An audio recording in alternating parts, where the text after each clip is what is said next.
ipakita sa inyo isang baso. Now, I want to ask you this question, and I'm sure you've heard this question before. Is this glass half empty, or is this glass half full? What do you think? Today, we're going to talk about how to develop a positive mindset. Everybody say that, positive mindset.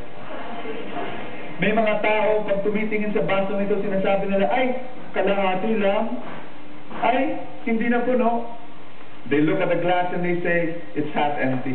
May mga tao naman, tinitingnan nila ang baso nito, uy, konti na lang, puno na. Ay, ang ganda naman. Halos okay na. Sa tingin nila, it's half full. There are people who look at life and they say, it's half empty. There are people who look at life and say, it's half full. I'm going to share with you a story that I love to share, and I've shared this already with you before, but it's one of my favorite stories, so wala kayong magagawa. Ikikwento ko ulit sa inyo.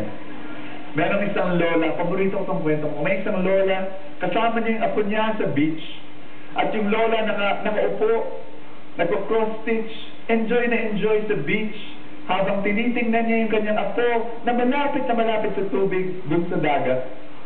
At biglang yung apo niya, may hawak na shovel, may maliit na sombrero, enjoy na naglalaro. All of a sudden, may tsunami. May tidal wave. Pagka laki. And without any warning, it came so fast. And before that Lola was able to scream, the tidal wave came and crashed on top of her little apo. And then when the water receded back into the sea, the little boy was gone. The boy was swept back into the sea.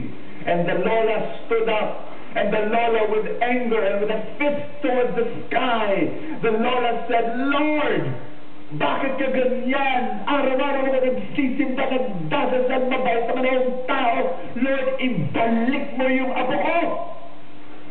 And then, all of a sudden, another tidal wave comes. And the tidal wave was so big, and it crashed in front of the Lola. And then when the water went back into the sea, lo and behold, nandun na naman yung apo. Medyo dazed, medyo hilo, basang-basa, pero nandun. And the Lola was so surprised. The Lola was so shocked. And the Lola could not say anything. And then she began to frown. And she began to simangot talaga yung mukha niya. Tapos sinabi niya, Lord, kanina, may sombrero yan.